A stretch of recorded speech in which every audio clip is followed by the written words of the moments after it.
अगर आपको भी ये सेम करवाया, मतलब किसी ना किसी वेबसाइट से तो आया, ये किससे आया होगा? हाँ, कौन सा?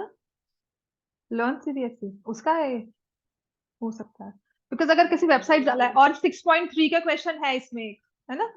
तो किनको 6.3 करवाई हुई है? आपको तो करवाई है 6.3, आप लोग को डिलीटेड है ना? इसमें एक 6.3 का क्वेश्चन है। अच्छा, value of 1.9 in the form of P by Q where P and Q are integers, क्या होगी वैल्यू? 2। सबको आता है ये क्वेश्चन सॉल्व करना, है ना? एक्स की वैल्यू ली 1 point, then 10x is equal to 19.9, दोनों को माइनस कर दिया होगा, यही कर रहे हो कि नहीं? राइट। तो 9x is equal to 18, x is equal to 2। जो आपकी एक्सरसाइज थी जिसमें एक चैप्टर था ये वाला, एक स्पेशल टाइप ऑफ क्वेश्चंस आए थे, कहा था ना एक्सप्लेन, तो यहाँ पर बस वही दिया हुआ है सिर्फ करने के लिए। सेकेंड जो क्वेश्चन है, दिस वन इज इंपॉर्टेंट, इसके 3-4 फॉर्म्स हैं, ये हमेशा एक कंफ्यूजिंग स्टेटमेंट में दिया है आपको question. Product of any two irrational numbers, sometimes rational sometimes irrational. For example, कैसे वाले? टू इररेशनल नंबर्स, √2 इंटू √2, ठीक है? √18 इंटू √2, सेम नंबर नहीं लिया, √18 भी इररेशनल है, √2 भी इररेशनल है, मल्टीप्लाई करोगे आएगा 36, जो कि स्क्वायर रूट में, जो कि रैशनल है। समझ में आ गया? ये लिख लो। और रैशनल कैसे, इट कुड बी, ये भी आएगा। और एक चीज और लिखो, नेक्स्ट लिखो, इसी की फॉर्म्स है, इस चीज को अब लिख लो। You have product of rational and irrational is always, product of rational और irrational and irrational is always rational, irrational, both. Both कैसे? तो इसमें भी लिखोगे मे बी रैशनल और इररेशनल, ठीक है? राइट, ये सब समझाऊंगी। अब क्लैरिटी ऐसे आएगी, यहाँ पे ऐसा लिखा आता है प्रोडक्ट, ये हमारी फर्स्ट स्टेटमेंट थी। अब इसी की सेकंड है, product of rational not equal to 0, other than 0, and irrational is always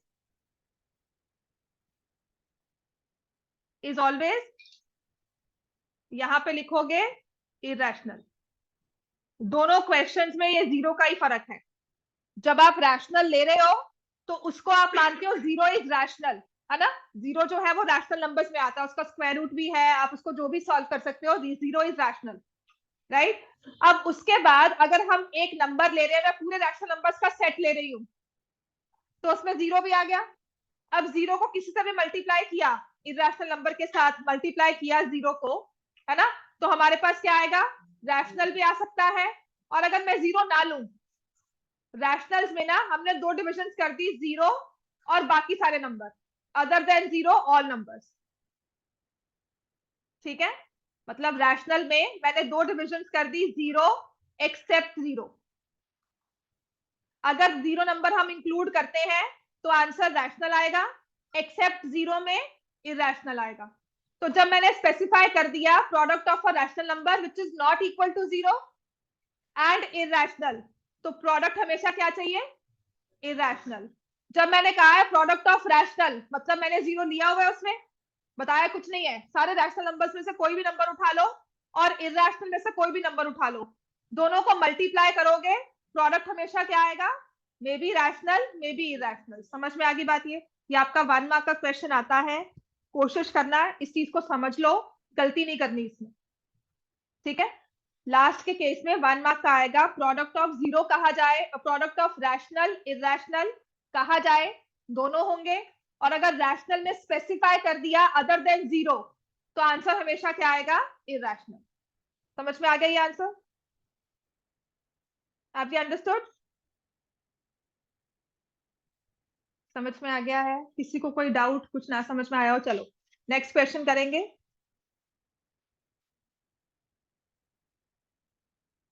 ये वाला तो आता है P of x is equal to x plus three, P of x plus P of minus x. क्या आंसर आएगा?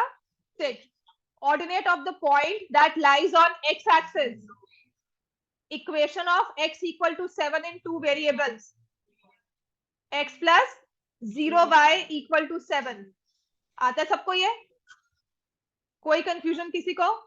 समझ में आ रहा है? Next, x equals to 5, y equal to 2 is solution of a linear equation. कौन से वाले का? x plus y equal to 7। समझ में आ गया? वैल्यूज पुट करनी है। Graph of linear equation cuts y axis, y axis को कट करना है तो पॉइंट क्या होगा? देखो ये नहीं हो सकता और ये भी नहीं हो सकता। 0 2, 0 3 नहीं होगा ना, 0 2। समझ में आ गया? Next, question number 8, triangle ABC, BC equals to AB 50 in triangle ABC. अगर नहीं समझ में आता तो इस फिगर को ड्रॉ करो। फिर उसने दिया हुआ है बीसी और AB इक्वल है, तो इसकी वजह से एंगल ए और एंगल सी इक्वल हो गए। एंगल बी 80 आ रहा है, ये दोनों इक्वल है, आंसर विल बी 50 डिग्री।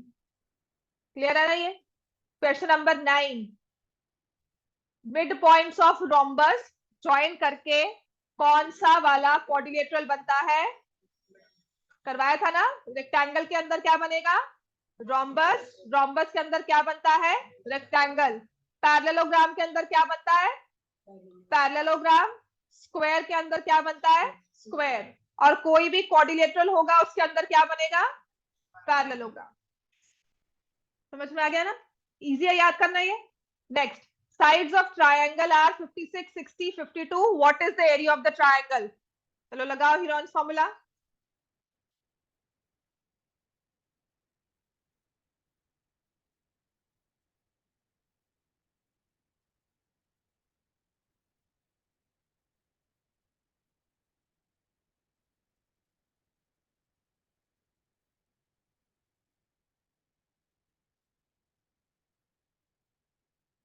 तो पहले क्या लगाएंगे इसमें आप?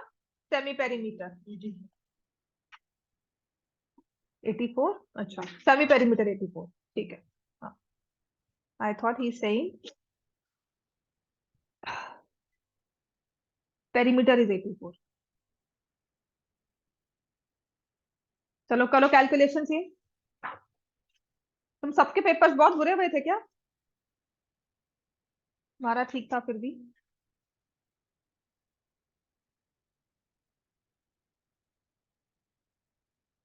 लक्षित कैलकुलेशन चेक किया सर, ठीक है। और इस पूरे हैंडआउट को रिवाइज करना है पॉलिनोमियल्स में।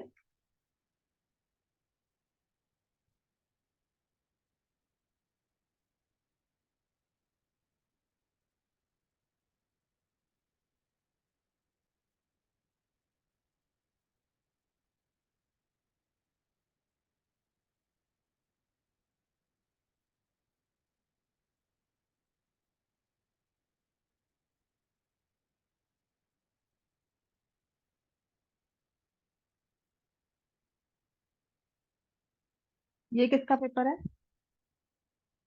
ब्लू शीट्स में किसने किया था, मतलब इस वाली शीट पे? अच्छा, ये हाँ, नहीं नेम नहीं लिखा हुआ।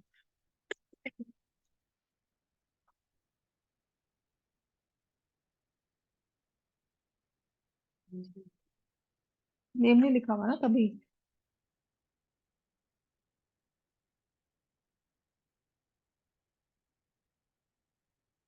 लिखा था आंसर।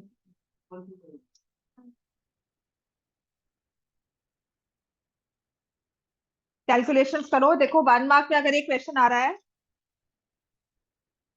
तुम्हारा पेपर ही है ये। तुम्हारा नाम लिखा हुआ था पेपर में। बिस्मीत ने अपना नाम नहीं लिखा था।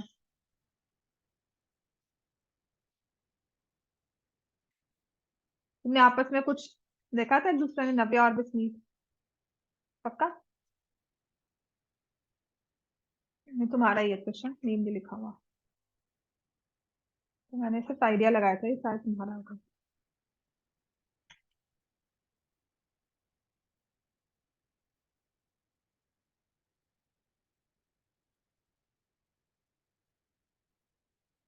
हाँ जी, हो गया सॉल्व। क्या आंसर आ रहा है? किसी को कंफ्यूजन, कोई डाउट यहाँ पर? ये तो हो जाता है हीरोन्स फॉर्मूला की डायरेक्ट एप्लीकेशन है, सिर्फ कैलकुलेशंस करनी है। स्क्वायर रूट ऑफ 84, 84 में से 56 निकाला तो कितना आएगा? 28, 60, 24, 52। अब फैक्टराइज करोगे, समझ में आ गया? ठीक है। What is the length of each side of a triangle, equilateral triangle having an area of 9 root 3 square centimeter? 9 root 3 दिया हुआ है ना आपको।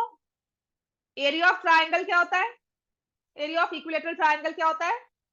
√3/4 इंटू साइड स्क्वायर। तो ये कैंसिल हो गया, साइड का स्क्वायर किसके इक्वल आ गया? 36 इज इक्वल टू 6 स्क्वायर। तो इट किसके इक्वल आ गई? 6 सेंटीमीटर। नेक्स्ट पेज इसका।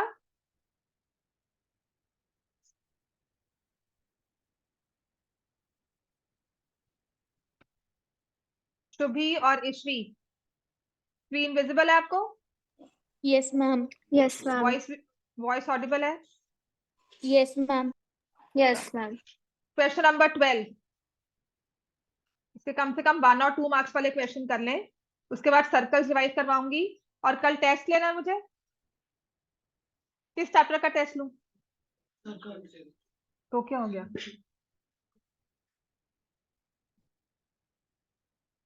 साइंस में तो टेस्ट चलता ही है ना, क्यों नहीं आना?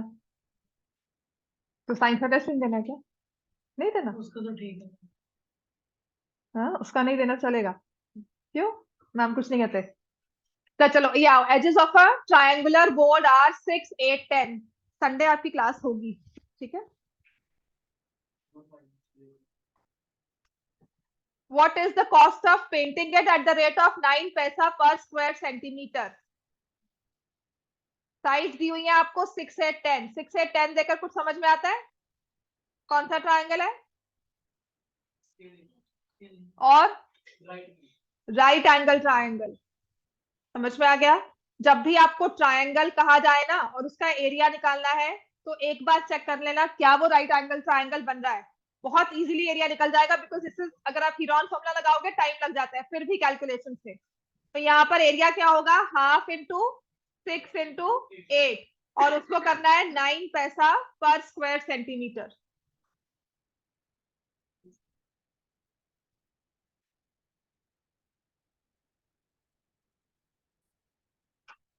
समझ में आ गया? It will be 2.16 in the given figure. हाँ जी, फिगर ही कहाँ है? उसमें भी नहीं थी, फिगर नहीं थी। ये कहीं से तो लिया होगा क्वेश्चन, ये कहाँ से लिया हो सकता है? सीबीएसई ऑनलाइन से तो होता। तुम्हें भी कराया हुआ है? हम्म, करवाते तो नहीं है। चलो, एनी हाउ 13 को छोड़ दो। In the given figure ratio of ABD to ratio of ACD, वैसे रेशियो कहा गया है अगर, तो कौन से वाले चैप्टर में से होगा ये ना आपका वो होगा फिर, सर्कल का हो सकता है क्वेश्चन। 2:1 सी सेंटर दिया हो कुछ ऐसा है ना। क्वेश्चन नंबर 14 देखते हैं ये। अच्छा, in the given figure ABCD is a parallelogram, find the value of x.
हाँ जी, क्या होगा? पैरेललोग्राम है, ऑपोजिट एंगल्स आर इक्वल, तो x plus 40 is equal to 3x minus 50, तो 2x is equal to 90, x की वैल्यू क्या आ जाएगी? 45। हेलो, बाहर आ जाना एक बारी ना, दीदी आएंगे ना नीचे से मेरे ट्यूशन वाले, उनको कुछ चाहिए होगा सबसे, तो वो ले दे देना उनको और अपने वॉशरूम में ले लेंगे।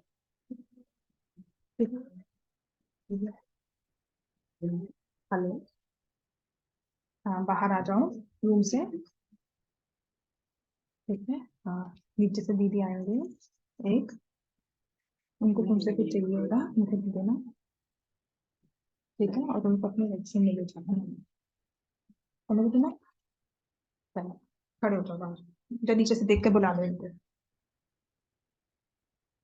If class marks in a frequency distribution are 19.5, 26.5, ये क्लास मार्क्स हैं। ये क्वेश्चन इंपॉर्टेंट है, आपके पेपर में आ भी चुका है ये।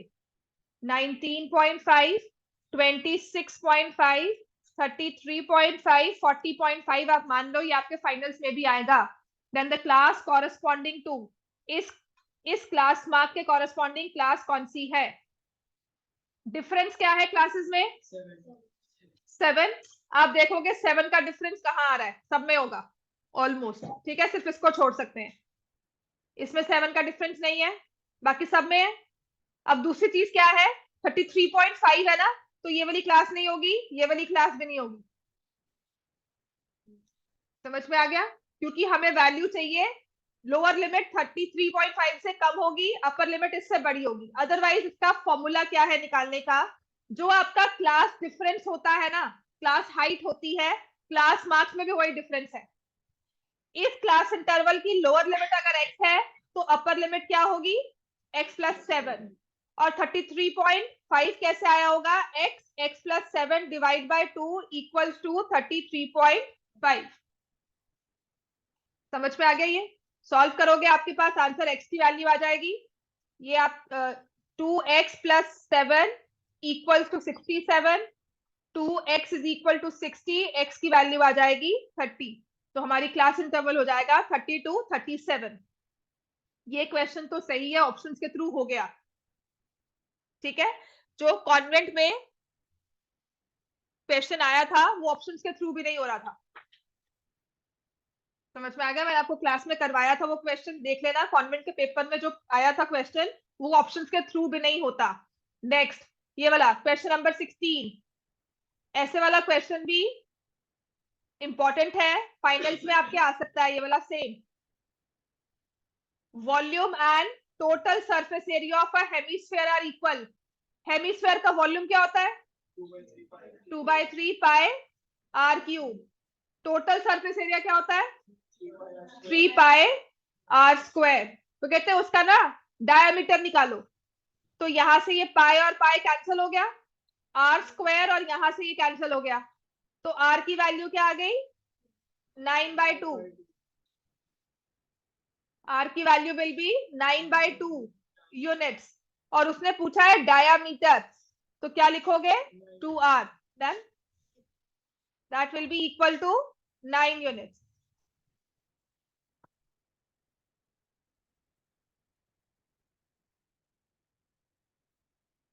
सिक्सटीन का answer will be 9 units. 17th में आ जाओ। O is the center of the circle, angle OAC 49 degree है, तो ODB की वैल्यू निकालो। इजी है, एंगल्स इन द, हाँ जी समझ में आ गया? सृष्टि समझ में आ रहा है ये? अगर ये 49 है तो ये एंगल भी क्या होगा? 49 degree, because they are angles in same segment. In cyclic quadrilateral, चलो करो ये वाला, दिस इज इंपॉर्टेंट, ये भी डिफरेंट तरह का क्वेश्चन आ जाता है। In a cyclic quadrilateral ABCD, angle A 3 times angle C है, angle A is equal to 3 times angle C, find the value of angle A।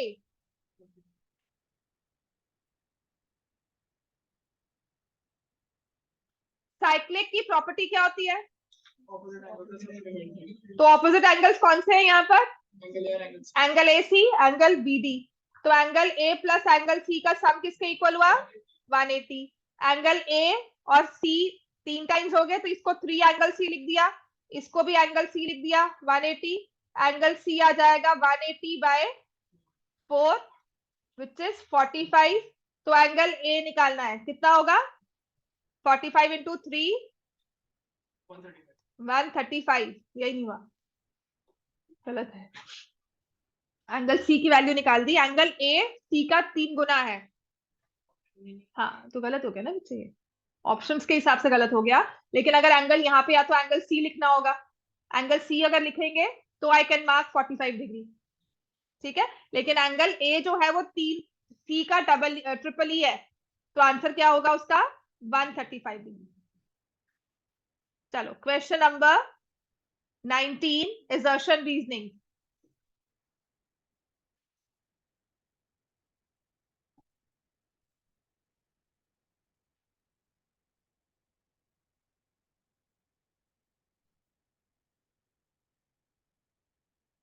Statement A कहती है, if the radius of a sphere is tripled, ratio of volume of the original to new is 1:27।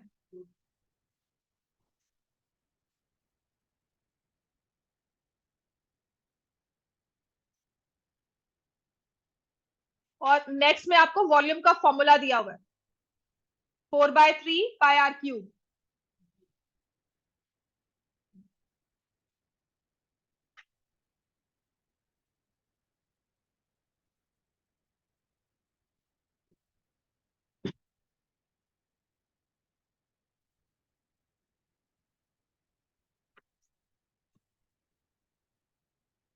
दो spheres हैं। First वाला assertion किसको लगता है true है या फॉल्स है, या समझ ही नहीं आया? ट्रू है, सबको समझ में आ रहा है? ठीक है, इसकी रेडियस आर है, इस वाले की रेडियस क्या कर दी? 3r। इसका formula for volume will be 4/3 πr³। इसका क्या होगा? 4/3 का होल क्यूब। आपको रेशो निकालनी है, ये 4/3 4/3 कैंसिल हो गया, r³ is to 27r³। Ratio आ गया 1:27। मतलब कि अगर मुझे फॉर्मूला पता हो, I can solve this question. Ratio निकाल सकते हैं ना, तो आंसर क्या होगा? ए। पहले तो स्टेटमेंट बिल्कुल सही है, और जो रीजनिंग है वो स्टेटमेंट को हेल्प ही कर रही है सॉल्व करने के लिए, एजर्शन को हेल्प कर रही है कि सॉल्व हो जाए वो। समझ में आ गया? नेक्स्ट लिखोगे इसमें,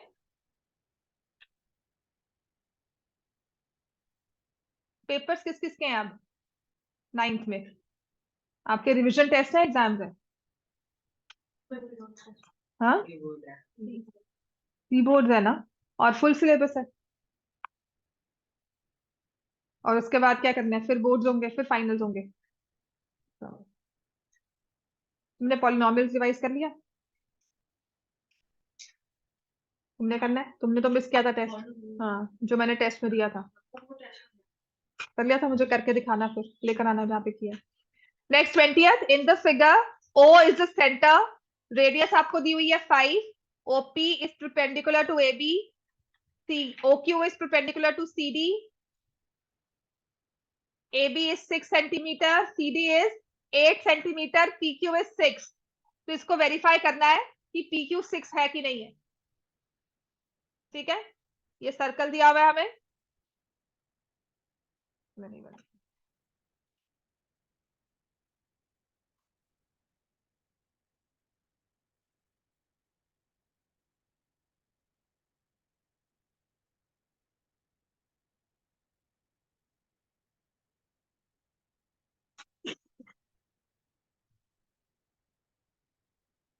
इसमें पैरेलल भी दिया हुआ है, which is one condition that was required. ठीक है, तो ये दिया हुआ है CD AB, this is centre, perpendicular from center bisects the chord. तो OP is perpendicular to AB and OQ is perpendicular to CD। और यहां से रेडियस दी हुई है हमें, रेडियस है 5।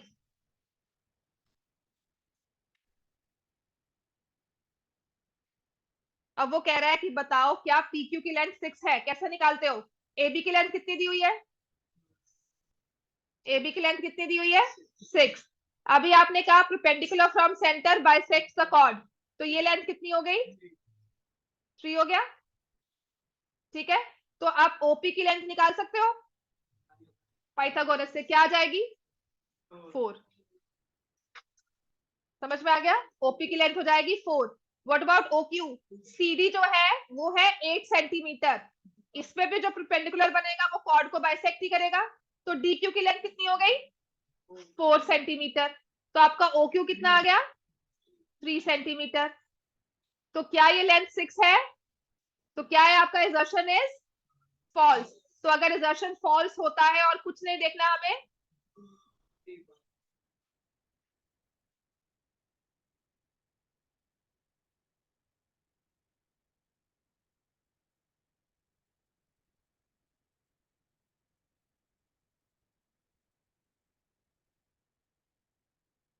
टू मार्क्स वाले क्वेश्चन ये तो कर सकते हो, ये तो पॉलिनोमियल्स के ही आ गए।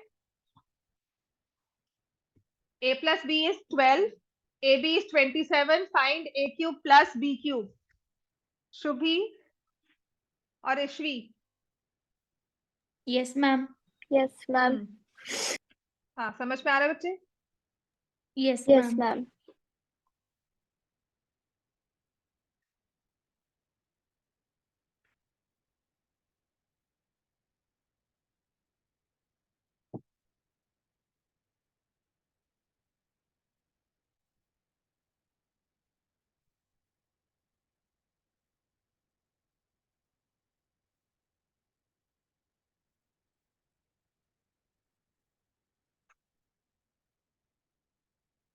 a plus b is 12, ab is 27। क्या करते हैं इसमें? पहला स्टेप क्या होता है? क्या लिखोगे इसमें? हाँ जी, हम क्या लिखते हैं इसमें? पहले तो a plus b is 12, तो क्या लिखते हो यहाँ पे लाइन? क्यूबिंग बोथ साइड्स लिखो, क्यूबिंग बोथ साइड्स से आप लिखोगे अब a प्लस बी का whole cube is equal to 12 का होल क्यूब। अब मुझे बताओ a प्लस बी का होल क्यूब होता क्या है? a cube plus b cube plus 3ab into a plus B is equal to 12 का क्यूब 1728। ये निकालना है हमें। ए बी की वैल्यू सानवी क्या पुट करेंगे? ए बी की वैल्यू क्या पुट करेंगे? 27। समझ में आ गया सबको? ए क्यूब प्लस बी क्यूब अस्मी। इसके बाद ए बी की जगह मैंने लिख दिया 27। अब क्या करेंगे? A plus B is,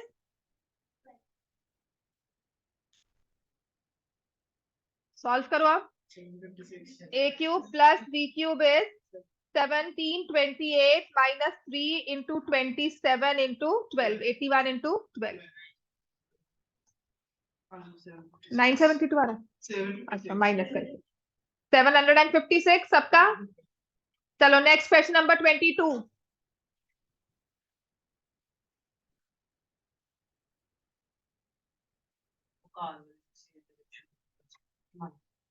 same direction में माइनस होता है, नहीं सेम डायरेक्शन में प्लस होता है, रिलेटिव स्पीड कम हो जाती है ना। Right any two solutions of the equation.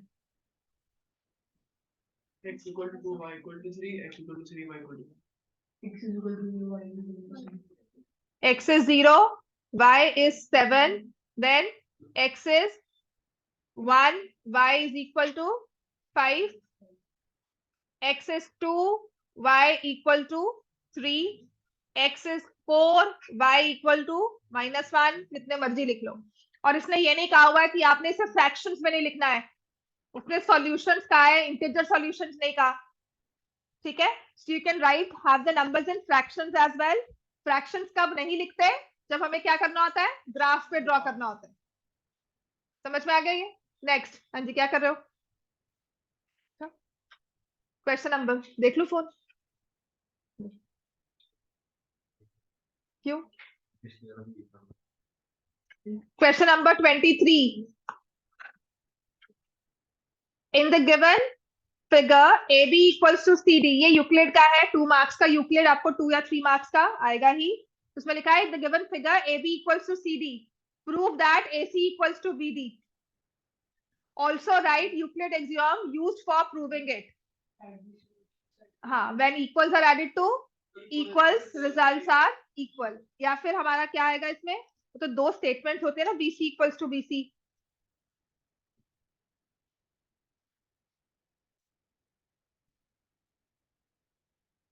Prove करना तो आ गया ना सबको?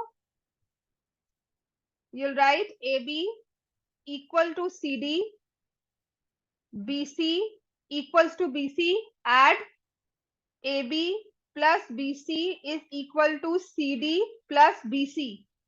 When equals are added to equals, results are equal. Exam को लिख देना,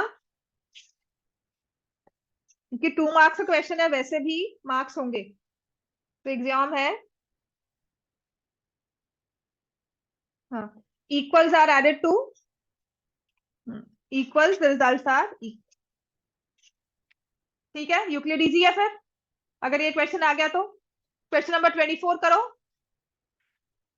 volume of a cone with a circular base, right circular cone they the, is 216 पाई, और जो इसका यूनिट है वो है क्यूबिक सेंटीमीटर, मतलब वॉल्यूम दिया हुआ है, base radius is 9, find the height of कोन। क्या करेंगे इसमें? वॉल्यूम का फॉर्मूला क्या होता है कोन का? 1/3 पाई आर स्क्वायर एच। तो आप लिखोगे वॉल्यूम ऑफ कोन, क्योंकि अब ये 2 मार्क्स का क्वेश्चन है, प्लीज इसको ढंग से लिखो। Volume of cone is equal to 216 pi, base radius is equal to 9 centimetre.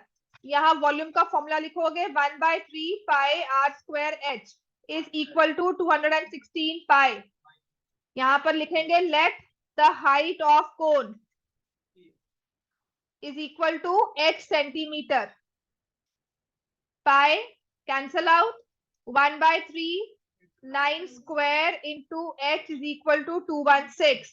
h is equal to 216 into 3 by 9 into 9. क्या वैल्यू आ जाएगी? सेंटीमीटर। समझ में आ गया? सॉल्व हो गया था ये?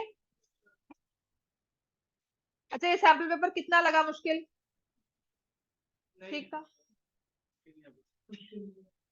पर 1-2 क्वेश्चन तो नहीं आते हैं ना। कौन से वाले थे वो? सारे आते थे। फिर गलती क्यों होती है पेपर में? पेपर ही नहीं हुआ कोई। तुमने बताया क्यों नहीं उस टाइम पर? बताया क्यों नहीं आपने? तो मैंने भी आपसे पूछा उस टाइम भी, बताया नहीं ना? पेपर के बाद ही हाँ, आपने अपनी मम्मा को भी नहीं बताया और मुझे भी नहीं बताया, अब आप पेपर के बाद कह रहे हो। See on the face of it fake लगता है फिर वो चीज। आपको इशू हुआ, the moment it happens it stays in your mind. हाँ, और ये तो होता नहीं कि अच्छा कि बाद में बता देंगे, ये चीज ऐसे तो है नहीं कि छुपने वाली है ना। इसका रिजल्ट तो दिखेगा दिखेगा। एक सिंपल होती है कि चल बात पता ही नहीं लगेगी, ठीक है हमने नहीं बोला, इग्नोर कर दिया। पर जब आप कहते हो, I found it very strange कि आप कहते रहे पेपर बहुत अच्छा हुआ है, ऐसा हुआ है, उसके बाद आके कहते हो कि नहीं ऐसा हुआ था। तुमने मुझे कहा है अच्छा हुआ है, मैंने और मैंने पूछा था आपसे, फिर पेपर शेयर किया है। Radius of the sphere is, radius of the sphere निकालना है, whose surface area is 154। Let the radius of sphere is equal to r centimetre. Surface area दिया हुआ है 154 स्क्वायर सेंटीमीटर। स्फीयर का सरफेस एरिया का formula क्या होता है बच्चों? 4 pi R square is equal to 154। Pi को क्या यूज करना है? 22/7। रेडियस क्या दिया हुआ है वो तो निकालना ही है। एक मिनट, 7/2 3.5 centimeters. बराबर नहीं लग गया।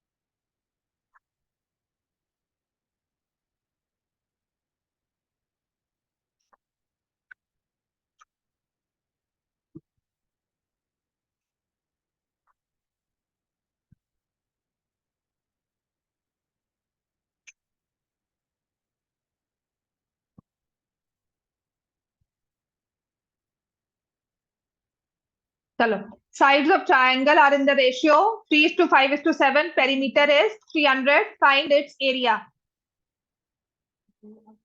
Let the sides 3x, 5x, 7x. तो इनको अब ऐड कर दोगे।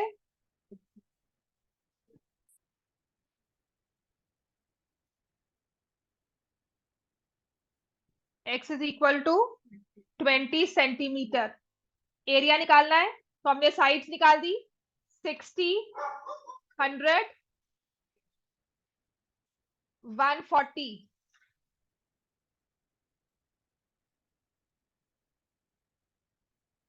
ठीक है, अब एरिया निकालना है तो s into s minus A into s minus B into s minus C under root area.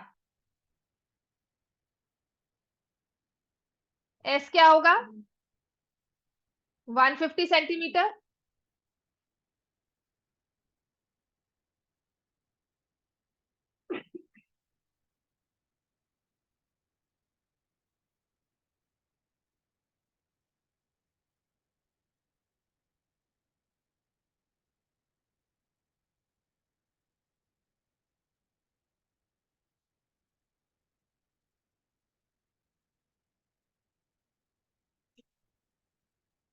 Under square centimetre. चलो इसके बाद सर्कल्स का क्वेश्चन करेंगे।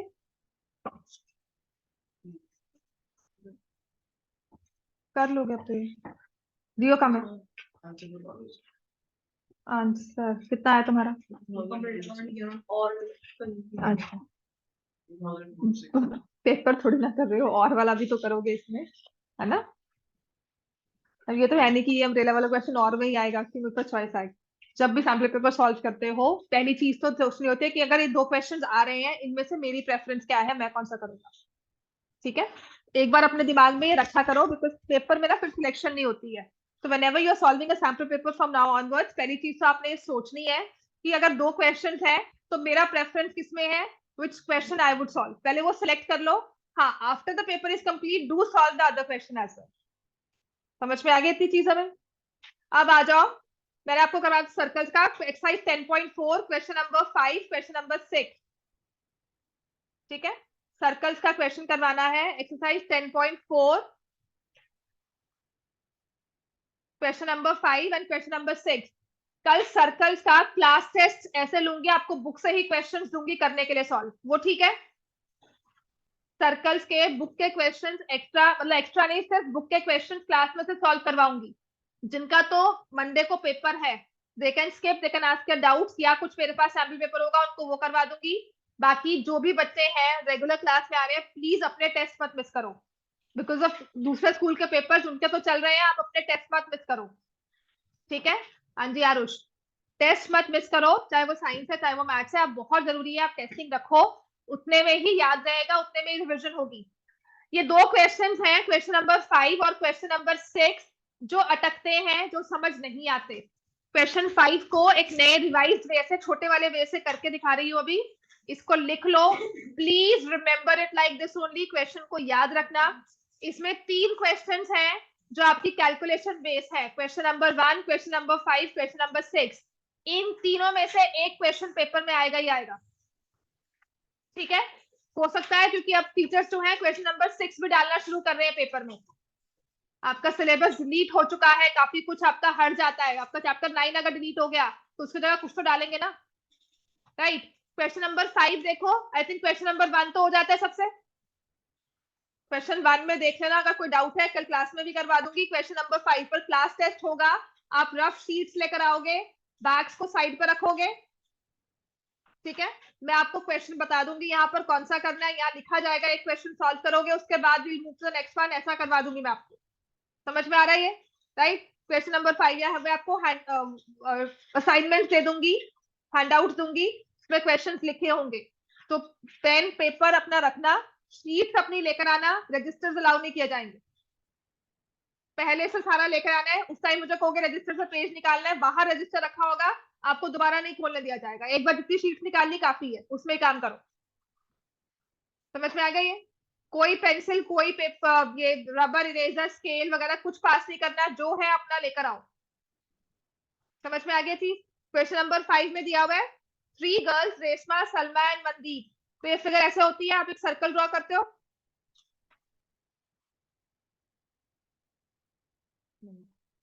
3 girls, Reshma, Salma and Mandeep are playing a game by standing on a circle of radius 5 centimeter. Radius of the circle is 5 centimeter. ये centre mark किया हमने। Reshma throws a ball to Salma, Salma to Mandeep, Mandeep to Reshma. Distance between Reshma and Salma, Reshma and Salma and Salma and Mandeep is equal to 6 meter each. मैंने centimetre लिख दिया, यहाँ गलत है, ये वाला मीटर आए। Radius is 5 metre, distance between Salma and Reshma, Reshma and Mandeep. तो हमें निकालना है distance between Mandeep and Reshma. समझ में आ गया। O is the centre, radius is 5 metre. क्या बात होगी, O is centre, radius is 5 centimetre, 5 metre. आप यहाँ पर SR is equal to SM is equal to 6 metre लिख दोगे। Find MR। कंस्ट्रक्शन में क्या होगा, join OS, OR and OM।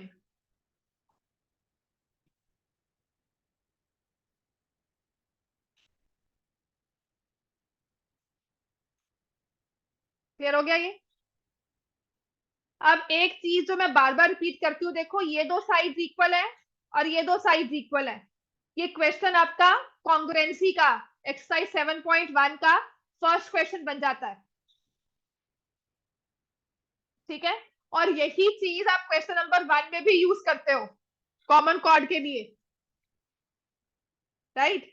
आपकी ये 2 एडजेसेंट साइड्स इक्वल है और ये 2 एडजेसेंट साइड्स इक्वल है, ऐसी फिगर को हम क्या बोलते हैं, काइट क्वाड्रिलेटरल, जिसकी 2 एडजेसेंट साइड्स इक्वल है। तो इस केस में क्या होता है, डायगोनल्स आपस में होते हैं परपेंडिकुलर, और जो हमारा MR है, कॉर्ड है, वो OS से बाइसेक्ट होगी, राइट। तो इसे लिखो। अब इसको प्रूफ में हम स्टार्ट करेंगे। हमने इसको लिख लिया। OS, OR और OM, इनमें क्या रिलेशन है, OS, OM, OR। O क्या था, सेंटर। तो सेंटर से कोई भी लाइन आप सर्कल तक लेके जाओगे, वो क्या बनेगी, रेडियस। तो this is equal to 5 meters, this will be equal to 5 meters radius of the same circle। ठीक हो गया। Now if I take in triangle SMR, in triangle ROS and MOS, एक ट्रायंगल लिया ROS और एक triangle लिया MOS। अगर 2 triangles लेते हैं तो उन्हें क्या प्रूव करना है हमें, कॉन्ग्रेंट कैसे होगा? OR is equal to OM, then SR is equal to SM, ये गिवन है, OS is equal to OS common. ठीक है, तो triangle ROS is congruent to triangle MOS, कौन से रूल के साथ? Triple S। समझ में आ गया? ये दो ट्रायंगल्स क्या हो गए आपस में? कॉन्ग्रुएंट। तो इसके साथ हम क्या लेंगे कि जो हमारा ये एंगल है और ये एंगल आपस में है equal, angle 1 equal to angle 2 CPCT, यहां तक लिख लो। ये जो चीज हम लिख रहे हैं ना, क्वेश्चन नंबर 1 में भी आती है, इसी एक्सरसाइज के क्वेश्चन 5 में भी आ रही है। समझ में आ गया? अब इसके बाद जो हमने दो एंगल्स लिए वो दो छोटे ट्रायंगल्स में आ रहे थे, इन दो में। ठीक है, इंटरसेक्शन पॉइंट है, I take it as T। इस इंटरसेक्शन पॉइंट को मैंने T ले लिया। तो इन ट्रायंगल, बेसिकली मैं अब 90 डिग्री एंगल प्रूव कर रही हूं, in triangle STR and triangle STM, अगर मैंने अब ये दो ट्रायंगल्स लिए तो इनको मुझे क्या प्रूव करना है? Congruent. So SR is equal to ST given SM, sorry, SR equals to SM, ST is equal to ST, common, angle 1 equal to angle 2, proved above। तो इससे अपने पास क्या आ जाएगा? Triangle STR is congruent to triangle STM, कौन से rule के साथ होगा? SAS। ये सब काम धाम सिर्फ इस काम के लिए कर रहे थे जो हमें समझ में आ चुका था पहले ही। तो इतना याद कर चुके हैं कि T मिड पॉइंट है और T जो है वो परपेंडिकुलर भी फॉर्म करेगा यहाँ पर। ये सारी चीज हमने इसलिए की है ताकि मैं आपको प्रूव कर सकूं MT is equal to RT CPCT। Basically I want these two parts to be equal. I want to show T is the mid point of MR। समझ में आ गया? ये सारा काम इसीलिए किया ताकि T को मिड पॉइंट प्रूव कर सके। और ये जो एंगल है ये क्या बनेगा? 90 डिग्री। समझ में आ गया? This angle STR is 90 degree. वो हम लिखते हैं angle STR is equal to angle STM CPCT। दोनों लीनियर पेयर भी फॉर्म कर रहे हैं, तो हर एक एंगल दोनों आपस में इक्वल हो गए 90 के। यहां तक समझ में आ गया है? इस चीज को लिख लो, बिकॉज ये अगर 5 मार्क्स में क्वेश्चन आएगा तो आपको ये पूरा लिखना पड़ेगा। समझ में आ गया? अब इसके बाद जो हमारे दो स्टेप्स है वो सबसे आसान वाले हैं। ठीक है, इतना कर लिया हमने, लिख लिया सबने? कोई रहता है नहीं समझ में आया हो, नहीं लिखा हो? Done everyone? ठीक है, कल सर्कल्स का क्लास टेस्ट होगा, राइट? अब आ जाओ, इसके बाद हम क्या करेंगे? After this what will I do is, अब हमें यूज करना है, देखो मुझे निकालनी है RT की वैल्यू, मुझे निकालनी है RM की वैल्यू बेसिकली। इसके लिए मैं निकालूंगी RT, क्योंकि if I need to find MR या RM, that is equal to twice of R। समझ में आ गया? अब क्या करना है, देखो अगर इस फिगर में I erase everything, ठीक है, ये सब चीज बाकी सब ये इरेज कर दे। हमारे पास मेजरमेंट्स कौन सी है? एक तो OS की मेजरमेंट है 5 मीटर, OR की मेजरमेंट है 5 मीटर, और एक ये दिया हुआ है SR। क्या बनता है ये? Isosceles triangle. तीनों साइड्स गिवन है। अगर एक ट्रायंगल की तीनों साइड्स गिवन हो, याद है हम क्या कर सकते हैं? उसका एरिया निकाल सकते हैं। हीरोन फॉर्मूला किया था ना, या सोचो क्यों करवा दिया था? पहले ही करवा दिया था हीरोन फॉर्मूला। ट्रायंगल की तीन साइड गिवन है, तो इस क्वेश्चन को हम क्या करते हैं? We find the area of triangle ROS। ठीक है, मैंने आपको पाइथागोरस से करवाया था, वो थोड़ा लंबा हो जाता है, ये बहुत इजी क्वेश्चन है। इसके बाद ये बहुत इजी वे में सॉल्व हो जाएगा। एरिया ऑफ ट्राइंगल आरओएस निकालना है दो तरह से। एक यूज करेंगे हीरॉन्स फॉर्मूला और एक यूज करेंगे half into base into altitude. ये दोनों ही फॉर्मूला एक सेम ट्राइंगल का एरिया निकालते हैं, तो आपस में क्या देंगे, सेम वैल्यू। आप हीरॉन से फाइंड करो, आप बेस और ऑल्टीट्यूड से फाइंड करो। याद है ना, हीरॉन्स फॉर्मूला में कहते थे find the altitude of the triangle, करते थे ना, यही था चीज। हमने हीरॉन से साइड दी हुई थी, ट्राइंगल की पूरी तीनों साइड्स के साथ एरिया निकाल दिया, और फिर half into base into height करके ऑल्टीट्यूड निकाल दिया, राइट। अब देखो, अगर मुझे हीरॉन्स फॉर्मूला यूज करना है, 6, 5 और 5 दिया हुआ है, सेमी पेरीमीटर क्या होगा 8, तो हम यहाँ पे हीरॉन्स फॉर्मूला लगाएंगे 8, 8 माइनस 6, 8 माइनस 6, पहले फॉर्मूला लिख देना, 8 माइनस 5 और वो आ जाएगा स्क्वायर रूट। अच्छा ठीक है, एरिया 12 सेंटीमीटर। ठीक हो गया इतना। अब हाफ इंटू बेस मुझे निकालनी है ये आर एम की वैल्यू। इस पे बेस, इसका बेस कौन सा है, ओ एस, तो half into O S into R M. R M क्योंकि परपेंडिकुलर भी था तो वो ऑल्टीट्यूड बन गया, ओ एस बेस हो गया, and from this I will find the area or the altitude of the given triangle. 8 into 2 into 2 into 3 square root में आ जाएगा, यहाँ पे 3 आएगा,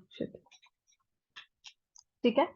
और यहां से आ जाएगा हाफ ओ एस है 5 इंटू आर, तो दिस विल बी 12,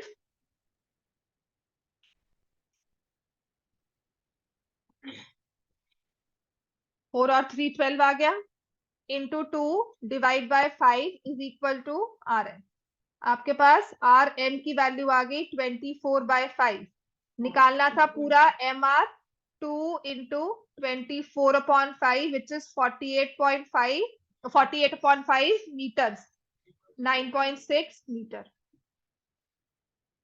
अब क्योंकि ये कैलकुलेशंस है, ये बहुत ही आसान हो जाती है, तो आपका जो प्रीवियस आपने प्रूव किया था वो सिग्निफिकेंट हो जाएगा। तो दोनों चीजों को लिखोगे, उसके बाद कैलकुलेशन करोगे। समझ में आ गया इतना, ठीक है। कल सर्कल्स का क्लास टेस्ट होगा।